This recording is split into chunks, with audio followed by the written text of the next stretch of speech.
I wasn't always the top student. In fact, I used to be invisible. You know that kid sitting at the back of the class? The one no one notices? The one who walks the corridors like a ghost? That was me. Not stupid, not lazy, just lost. In the noise of people louder, more confident, and honestly, more manipulative. But then I discovered something that changed everything. Not another productivity hack, not another motivational speech.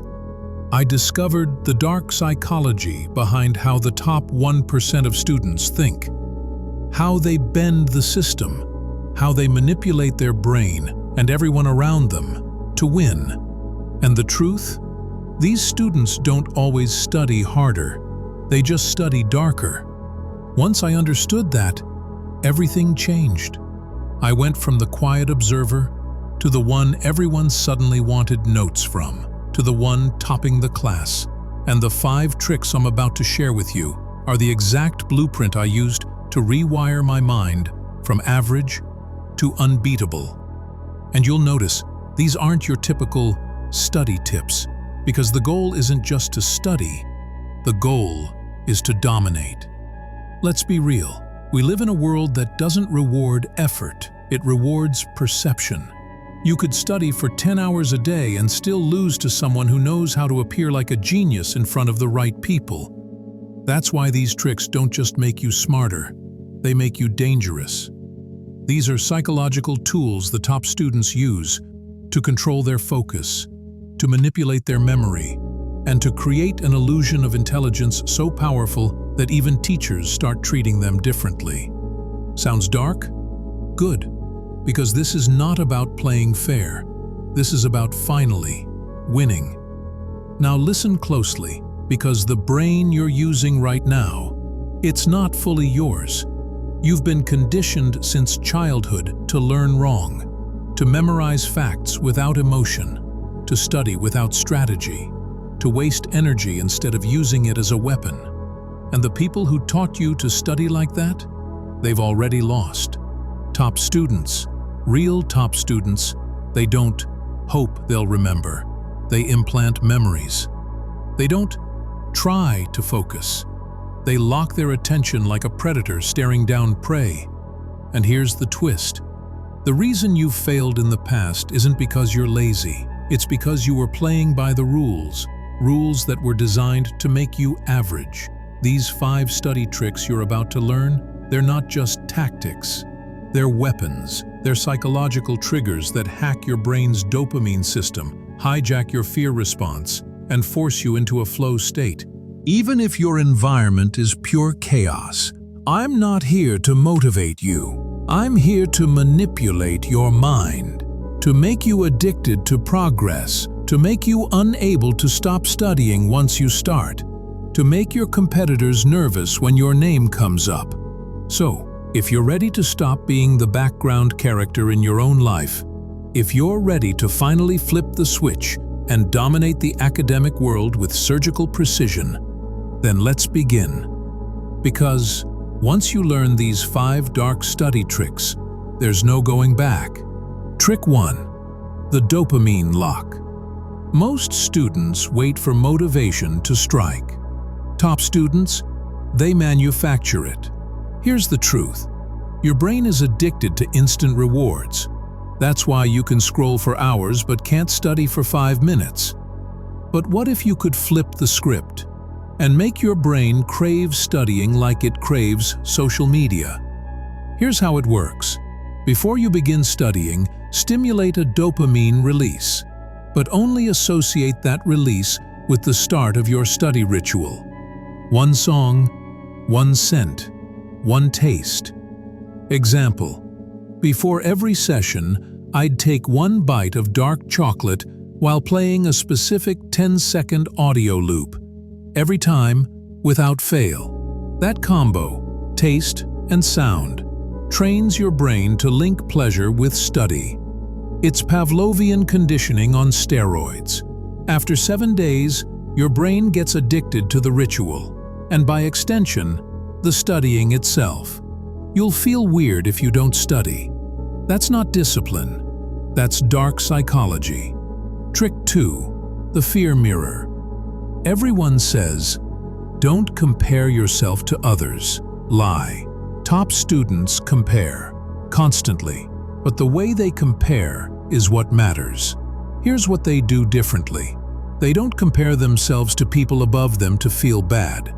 They compare to people behind them to ignite fear. I kept a notebook. On the first page was a list of names. People I knew were slacking, wasting time, failing silently. Every time I felt lazy, I looked at that list and told myself, if I stop now, I become them. Your brain is wired to escape loss more than to chase gain. Use that. Fear of regression is a more powerful driver than hope for success. You're not just studying to win. You're studying to not become average again.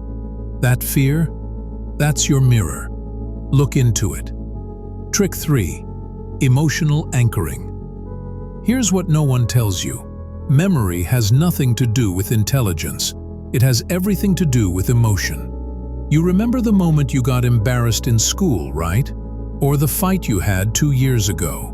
Why? Because emotion burns information into your brain like fire on wood. Top students inject emotion into boring material. They ask, how can I make this topic matter to me? History? Imagine you're in the war, not reading about it. Biology? Imagine your family dying of a disease you could have cured if you understood this chapter. It's extreme, but it works. You're no longer reading, you're experiencing. This isn't about pretending, it's about forcing your brain to care. Because the more emotional the connection, the less effort it takes to remember forever. Trick 4. The isolation chamber. You want to know what focus feels like? It's not peace. It's not clarity. It's aggression. Real focus feels like obsession, like war. And to get there, you must remove every single escape route your brain has. This is called building your isolation chamber. Here's the formula. No bed in sight. Your brain associates it with rest. No phone near you. Not in pocket. Not on table. Gone. One chair, one table, one notebook. Dim lighting. And an unbreakable time barrier, 90 minutes minimum, no breaks. Why does this work? Because your brain panics when all escape options are cut off. And in that panic, it adapts. It says, fine, I guess we're doing this. The first 10 minutes, hell. Minute 11 onward, flow. Do this daily, and you become something terrifying. A person who doesn't need motivation to study. A person who studies because there is no alternative. Trick 5. Identity manipulation. Here's the final truth. If you still see yourself as a normal student trying to improve, you've already lost. Top students don't try to study. They become the type of person who studies. They change their identity. And the fastest way to shift identity? Public declaration. Post online. Tell friends. Stick a bold statement on your wall. Something like, I'm the student who leaves nothing unfinished. I'm the one who makes the exam feel like a joke. I'm addicted to mastery. Sounds cringe? That's the point. Because the second you tell the world who you are, your brain starts violently rejecting any behavior that doesn't match. Laziness starts to feel unnatural. Procrastination? Uncomfortable. Because now, you have an identity to protect. This is psychological warfare on your own ego. And guess what? It works. These aren't nice techniques. These are weapons. They're not about becoming a better student. They're about becoming a psychological machine that can manipulate attention, emotion, and memory on command. If you use these tricks, you'll stop being the quiet kid. You'll stop being the one watching others win. And you'll start becoming the one they fear when you walk into the exam hall. Ready to burn the old version of yourself? Then you know what to do. So tell me, which version of you shows up tomorrow? The old you, or the weapon you were meant to become? Drop a ready in the comments if you're done being average. Let's see who's actually serious.